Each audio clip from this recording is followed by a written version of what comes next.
이명박 대통령과 버락 오바마 미국 대통령은 오늘 한미 자유무역 협정 발효를 계기로 전화통화를 통해 양국 간의 교역 확대를 통한 경제 발전이 이루어질 것으로 기대했습니다. 휴대전화 제조업체와 통신사들이 짜고 휴대전화 가격을 부풀리고서 마치 엄청난 할인 혜택을 부여하는 것처럼 소비자를 속여온 사실이 들통났습니다. 제2중동붐에 대비해 중동국부펀드와 국내 연기금 등이 참여하는 5억 달러 규모의 플랜트 펀드가 하반기에 출범합니다. 대기업의 계열 회사에 대한 신용등급 평가가 강화됩니다. 네, 시청자 여러분 안녕하십니까. 생경제 현장의 임동석입니다. 오늘 코스피 사흘 만에 소폭 하락하면서 약보합권의 장을 마쳤습니다. 김종성 기자 연결해서 자세한 오늘 시황을 정리해 보겠습니다. 안녕하십니까. 안녕하세요. 네, 오늘 투신을 중심으로 한 기관의 매도세의 영향으로 사흘 만에 오늘 코스피 지수 하락을 했는데요. 다행히 그 하락폭은 크지 않았습니다. 오늘 마감 시황 정리부터 부탁드립니다. 네, 오늘 코스피 지수는 전날보다 0.06% 내린 2043.76의 거래를 마쳤습니다. 간밤에 미국과 유럽 등 글로벌 증시가 혼조세를 보임에 따라 국내 증시도 약보합세로 장 시작했는데요. 장중 외국인이 1,385억 원, 개인이 749억 원어치 순매수했지만 투신을 중심으로 기관이 2,184억 원 순매도하면서 지수를 끌어내렸습니다. 프로그램 매매는 1,806억 원 매수 우위를 보였습니다. 업종별로는 음식료품, 은행, 운수창고 등이 강세를 보인 반면 화학, 철강금속, 의료정밀 등은 약세를 보였는데요. 시가총액 상위 종목 중에는 현대차, 현대모비스, 기아차 등 자동차 관련주들이 한미 FTA 발효에 따른 기대감으로 상승했고 삼성생명, KB금융, LG전자 등도 올랐습니다. 반면 SK이노베이션과 LG화학, 하이닉스 등은 하락했습니다. 특히 이날 광동제약은 제주 삼다수 유통사업체 선정에서 우선 협상 대상자로 선정됐다는 소식이 9%대 상승했고 OCI는 유럽 등 태양광 수요 위축으로 인해서 폴리실리콘 가격이 하락한 이후로 5.14% 하락했습니다. 이날 상한가 3개 종목을 포함해 327개 종목이 올랐고 하한가 1개 종목을 포함해 499개 종목이 내렸습니다. 네, 이 본격적인 주총 시즌이 돌입됐습니다. 이 주주 가치를 높이려는 소액 주주들의 목소리가 갈수록 커지고 있다고 하는데요. 자, 실제로 주총 안건으로 소액 주주들의 요구가 채택되는 경우도 있다면서요? 네, 그렇습니다. 금융감독원에 따르면 최근 소액 주주들이 배당금 상향이나 자신들이 추천한 사회 이사를 선임할 것을 요구해 주총 안건으로 채택되는 경우가 늘고 있습니다. 주주 제한은 지분율 3% 이상의 주주가 제한할 수 있는 권리로 주로 기업구조 개선 펀드를 운영하는 운용사들이 적극 활용해 왔었는데요. 최근에는 소액주주 연대가 활성화되면서 개인 투자자들이 현금 배당, 액면 분할 등을 요구하는 사례도 늘고 있습니다. 소액주주가 가장 많이 요구하는 것은 현금 배당 확대였는데요. 오늘 30일 정기주주총회를 앞둔 KTCS의 경우 소액주주들이 주당 250원의 현금 배당을 실시할 것을 주주 제한으로 올렸습니다. 이는 당초 회사에서 일반 주주 70원, 대주주 50원으로 현금 배당을 결정한 것의 3배가 넘는 규모입니다. 삼천리 소액주주들은 좀 더 적극적인 모습인데요. 이들은 외국계 펀드와 손을 잡고 회사 측에 10대1 액면 분할, 유상감자 30만 주 자사주 매입 후 소각 등을 요구하고 있습니다. 금화 PSC의 경우에는 소액주주가 회사 측에 94억 원 규모의 자사주 매입을 요구하기도 했는데요. 배당보다 자사주 매입을 통한 기업 가치 제고가 필요하다는 주장입니다. 이 외에도 면방직 업체인 경방과 삼천리의 소액주주는 주주 제한을 통해서 주식 액면을 5,000원에서 500원으로 분할하는 안건을 주총에 상정했고요. 소액주주들의 주주 강화 움직임이 실제로 채택되는 경우도 있습니다. 화승 인더스트리의 경우 유통 주식수 확대를 위해 주식 액면 분할을 하자는 주주의 제안을 받아들여 지난 13일 이사회를 통해서 액면가 5,000원에서 500원으로 주식 분할을 하기로 결의한 바 있습니다. 네. 자, 한편 외환은행은 이달 말로 예정된 주총이 론스타가 불참할 가능성이 높아서 비상이 걸렸다고 하는데 자칫 잘못하면 이 주총 자체가 무산될 수 있어서 이 개인 투자자들에게 SOS를 요청하고 있다면서요. 네, 그렇습니다. 외환은행은 오늘 한국거래소를 통해서 실질 주주의 의결권 행사 안내문을 공시했습니다. 이 안내문에 따르면 주식 지분이 분산되면서 이번 주주총회에서 성원 확보가 어려운 상황이라며 증권사 계좌를 통해 주식을 소유하고 있는 주주들이 직접 참석하거나 예탁결제원을 통해 의결권 행사를 대리할 수 있도록 협조해달라고 밝혔습니다. 이는 대주주가 총회에 참석하지 않을 경우 오는 29일로 예정된 주주총회에서 안건을 의결할 수가 없기 때문인데요. 현재 상법상 주주총회는 발행 주식의 25% 이상이 참석해야 보통 결의를 할 수 있도록 돼 있습니다. 문제는 지난 1월 말에 최대 주주가 기존 론스타에서 하나금융지주로 바뀌었다는 점인데요. 하나금융지주는 4조 4천억 원의 론스타와 수출입은행의 지분을 인수해 최대 주주가 됐지만 올해 주주총회의 권리 주주는 하나금융이 아닌 론스타가 되는 것이 되어 있는 상태입니다. 그러나 론스타 측이 이미 딜이 끝난 상황에서 그동안 불거졌던 먹튀 논란과 여러 소송, 그리고 산업자본이나 금융자본이냐에 따른 일격권 제한 등 이슈가 남아있어서 굳이 주총에 참석해 노출되는 것을 꺼리고 있는 상황이어서 앞으로 결과가 주목되고 있습니다. 네, 자, 지금까지 증시 관련 소식이었습니다. 김종성 기자였습니다. 감사합니다. 고맙습니다.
네, 오늘의 주요 뉴스입니다. 이명박 대통령과 버락 오바마 미국 대통령은 오늘 한미 자유무역 협정 발효를 계기로 전화 통화를 통해 양국 간의 교역 확대를 통한 경제 발전이 이뤄질 것으로 기대했습니다. 이 대통령은 오전 6시 30분부터 10분간 진행된 통화에서 한미 FTA 발효가 양국 경제 발전 및 양국의 관계 강화에 기여할 것으로 기대한다고 말했습니다. 오바마 대통령은 이에 대해 한미 FTA 발효를 기쁘게 생각한다며 양 국민과 양국 동맹의 중요한 일이라고 평가했습니다. 오바마 대통령은 이어 2주 후 핵안보 정상회의 때 핵 테러 예방을 위해 협력하고 북한을 포함한 동북아 정세에 대해 심도 있는 대화를 나눌 수 있기를 기대한다고 말했습니다.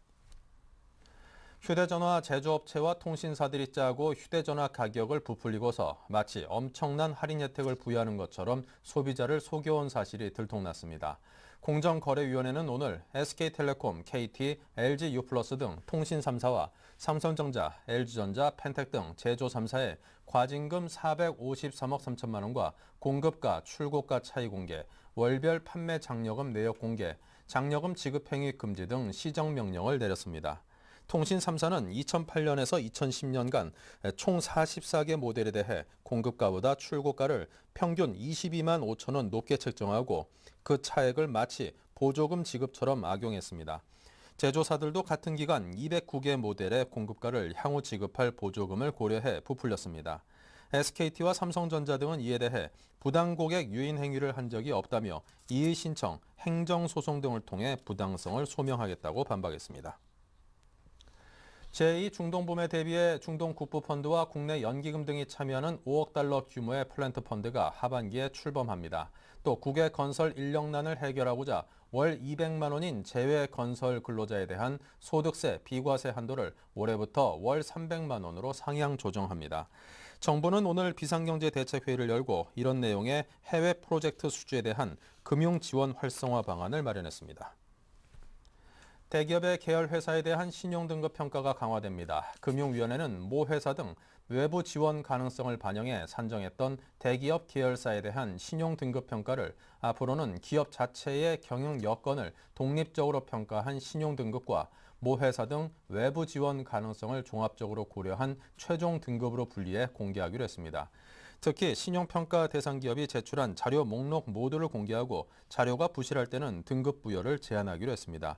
금융위는 대기업 계열사는 모 회사의 지원 중단에 따라 워크아웃 대상이 되기도 한다면서 이때 모기업 등 외부 지원을 믿고 투자해 피해를 본 경우가 적지 않았다고 설명했습니다. 개인들이 주식 거래를 이끌며 주식 거래량이 폭등했습니다. 한국은행과 한국거래소에 따르면 2월 총 주식 거래량은 132억 200만 주로 2009년 5월 이후 33개월 만에 가장 많은 거래량을 기록했습니다. 거래 대금도 143조 8천억 원으로 6개월 만에 최대였습니다. 거래량 증가는 개인 투자자들이 이끌었습니다. 실제 개인 매도는 119억 100만 주로 2009년 4월 이후 가장 많았고 개인 매수도 118억 8천만 주로 2009년 5월 이후 최대였습니다. 전문가들은 코스피가 2천을 돌파하는 등 증시 활황기를 맞아 개미들이 거래량을 늘렸다고 분석했습니다. 생명보험료 인상률이 5% 이내로 가닥이 잡혔습니다. 실손 의료비 보험료는 10에서 20% 오를 전망입니다. 애초 보험사들이 올리려던 인상폭이 당국의 압박에 의해 절반 이하로 줄어드는 셈입니다. 금융당국에 따르면 생보사는 보험료 인상률이 평균 5%를 넘지 않도록 할 방침입니다. 보험금 환급이 없는 소멸성 보장 상품은 인상폭이 상대적으로 크고 저축성 비중이 큰 상품은 인상폭이 미미할 것으로 보입니다. 입원이나 진료비를 실비로 보상하는 실손 의료비 보험은 원래 보험사들이 주장했던 30에서 40% 인상률이 아닌 10에서 20%에 머무를 것으로 보입니다. 생보업계는 7월부터, 실손보험업계는 4월부터 인상률을 순차적으로 조정할 예정입니다. 윤용로 외환은행장이 오늘 명동은행회관에서 기자간담회를 열고 앞으로의 발전 방향에 대해서 설명을 했다고 하는데요. 그 소식 여러분께 전해드리겠습니다. 윤용로 외환은행장은 오늘 명동은행회관에서 기자간담회를 열고 외환은행이 그간 시장에서 빼앗긴 많은 고객들을 다시 찾아오겠다고 밝혔습니다. 윤 행장은 외환은행이 외국환, 기업금융, 카드 등 핵심 역량 분야에서 많은 고객을 빼앗긴 게 사실이라며 자산 확대 경쟁은 아니지만 조직 개편을 통해 잃어버린 고객을 다시 찾아오는 노력을 하겠다고 강조했습니다. 최근 논란이 된 외환은행 임직원 500% 성과급 논란에 대해서도 적극 해명했습니다. 윤 행장은 성과급은 200%를 지급하는 것으로 합의가 돼 있다며 행 내에 태스크포스 팀을 설치해 선진국과 국내 은행들의 제도를 연구하고 합리적인 성과 보상 체계를 만들겠다고 말했습니다. 과거 론스타가 거액의 배당을 했던 것에 대해서도 수정하겠다는 의사를 분명히 했습니다. 저희가 자본을 더 앞으로도 확충을 해야 될 그럴 필요성도 저는 느끼고 있습니다. 그래서 앞으로는 다른 그 은행들의 여러 가지 배당 성향이나 그리고 그 적정한 그런 저희의 대기업 영업의 강점을 가진 저희가 필요한 그런 자본량 이런 걸 감안해서 적절한 배당이 이루어지도록 그렇게 노력을 하겠습니다. 특히 윤 행장은 글로벌 은행으로 거듭나겠다는 의지를 강하게 밝혔습니다. 윤 행장은 외환은행 전체 순이익 중 해외 부문이 10% 정도 되는데 글로벌 뱅크로 평가받으려면 15%는 돼야 한다며 아직 갈 길이 멀지만 적극적으로 글로벌 뱅크 경쟁력 회복에 나서겠다고 말했습니다.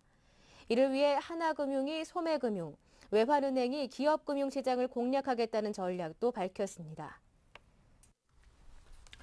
오늘부터 한미 FTA가 발효가 됐습니다. 이제 FTA 시대가 열린 만큼 기업들도 그 시대에 걸맞는 대응을 해야만 할 텐데요. 이와 관련된 내용 생활산업부 조성진 기자를 연결해 듣겠습니다. 안녕하십니까? 네, 안녕하세요. 오늘부터 한미 FTA가 발효가 됐네요. 이 기업들이 이런 시대에 맞춰서 사업 전략을 세우는데 무척 열심이라고 하는데요. 설명 부탁드립니다. 한미 FTA 대표적인 수혜 업종인 자동차 관련 기업들이 FTA 효과를 극대화하기 위해 가장 분주히 움직이고 있습니다. 지난 14일 서울 역삼동 현대모비스의 미국 수출 담당 부서는 하루 종일 긴박하게 돌아갔습니다. 한미 FTA 발효에 따른 새 수출 전략을 최종 점검하기 위해 회의를 수차례 반복했습니다. 현대기아차의 미국 판매법인도 새로운 경쟁 전략을 수립하느라 바빴습니다. 현대차 미국 판매법인 관계자는 원가 절감분을 단계적으로 소비자 가격에 반영해 가격 경쟁력을 강화해 나가겠다면서 일본차의 견제에 대응할 수 있는 좋은 카드가 생겼다고 말했습니다. 대형마트들은 미국산 상품 개발에 열심입니다. 이종렬 이마트 해외 소싱 담당 바이어는 관세가 철폐되는 아몬드, 피스타치오 등 견과류 물량을 확보하기 위해 현지 업체와 하루 10건 넘게 연락하고 있다고 말했습니다. 체리도 5월부터 매장에서 판매하기 위해 여러 곳의 산지 업체와 상담을 벌이고 있습니다. 롯데마트는 미국산 수산물 상품 개발에 적극적이고 홈플러스는 와인, 체리, 오렌지 등 시판 중인 미국 상품 물량을 늘리는 한편 유아용 과자 등 신상품을 확대할 계획입니다. 자, 이 기업들이 FTA 마케팅에 이제 본격적으로 시동을 걸 텐데요. 어떤 것들이 있을까요? 한미 FTA가 발효됨에 따라 기업들이 FTA 마케팅을 본격화하고 있습니다. 수출 수입 분야 기업 모두 FTA 효과를 10분 활용하기 위한 장단기 전략을 수립하고 본격 시행에 나간다는 방침입니다. 현대기아차에서는 그랜저와 K7이 최대 100만 원가량 싸졌고 에쿠스는 최대 259만 원까지 인하했습니다. 한국 GM은 알페온 등에 대해 최대 94만 원까지 가격을 내렸습니다. 미국 자동차 업계는 전에 없이 공격적인 모습을 보이고 있습니다. 정재희 포드코리아 사장은 14일 서울 소공로의 플라자 호텔에서 기자간담회를 열고 포드와 링컨 브랜드 2012년형 전 모델 가격을 최대 525만 원 인하한다고 밝혔습니다. 정 사장은 차값은 최대 11%, 부품값은 최대 35%까지 인하하겠다면서 관세와 개별 서비스 인하분을 100% 소비자 가격에 적용했다고 말했습니다. 백화점과 대형마트 등 유통업체들은 FTA 발효에 맞춰 미국산 와인을 대폭 할인하는 행사를 진행하고 있습니다. 미국산 와인에 대한 소비자들의 관심을 끌고 수입사들의 재고 와인을 처분하기 위한 것입니다. 롯데백화점은 16일부터 18일까지 미국산 와인 대전을 열고 맥모레이 피노누아, 쿼디 루비노 레드 무스캇 등 미국 와인을 최대 60% 싸게 팝니다. 이마트와 홈플러스 롯데마트 등 대형마트 3사는 오늘부터 28일까지 미국산 와인을 최대 50%까지 싸게 파는 와인 대전을 각각 진행합니다. 네.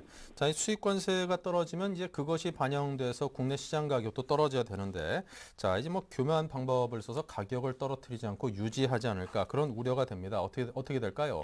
관세가 인하된다는 것은 다른 나라에서 우리나라에 들어오는 장벽이 낮아진다는 것인데 관세 인하가 되면 관세가 인하되는 폭만큼 가격이 인하돼야 하지만 관세 인하폭을 기업체가 어떻게 활용하는가에 따라 달라질 수 있습니다.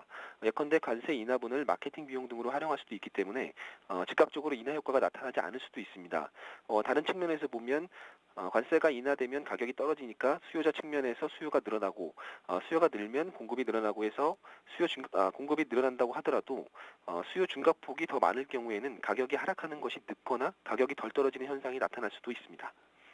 네, 자, 지금까지 생활산업부 조성진 기자를 연결해서 FTA 시대의 개막에 따른 기업들의 대응에 대해서 설명 들었습니다. 감사합니다. 네, 감사합니다.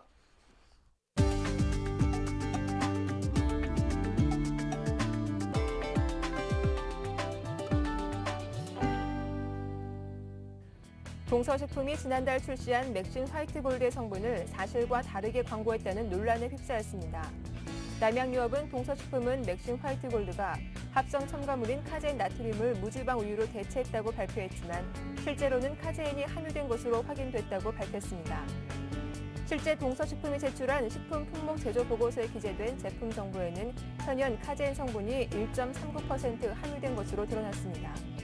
이 회사는 제품 출시 당시 천연 카제인을 무지방 우유로 대체했다고 밝혔으며 홈페이지에도 이 내용을 게재했습니다. 이마트와 TG 삼복컴퓨터가 42인치 풀 HD LED TV T뷰를 출시했습니다. 가격은 76만 9천 원으로 유사한 사양의 대기업 제품보다 30%에서 50% 저렴하다는 게 회사 측 설명입니다. 패널은 세계 3대 패널 제조업체인 대만 CMA사가 제작했으며 세계 HDMI 포트를 통해 블루레이 플레이어, 게임기, 디지털 카메라 등을 연결할 수 있습니다. 전국 100개 TG3보 애프터 서비스 센터를 통해 구입 후 1년간은 무상으로, 7년간은 유상으로 AS를 받을 수 있습니다. STX 유럽이 초대형 럭셔리 크루즈선의 새 주인 찾기에 성공했습니다. STX 유럽의 자회사인 STX 프랑스는 지난해 전 세계 금융위기로 기존 선주사가 중단시킨 초대형 크루즈선을 MSC 크루즈사에 매각하는 계약을 체결했습니다. 이 선박은 14만 톤 규모의 초대형 크루즈선으로 1,751개 객실을 갖추고 있으며 승객과 승무원을 포함해 총 5,700여 명을 수용할 수 있습니다. MSC 크루즈사는 이 선박을 유럽에서 가장 인기가 높은 지중해 노선에 투입할 예정입니다. 롯데마트는 황사철을 앞두고 항균 비누와 차량용 먼지떨이 등 주요 황사 대비 제품을 최대 50% 할인 판매합니다. 데톨 항균 비누 오리지널 8개 드리는 7,500원, 바이러스 가드 마스크 5매는 2,900원, 모비스 자동차 털이개는 8,800원에 판매합니다. 네, 이상으로 목요일 센 경제 현장을 마칩니다. 감사합니다.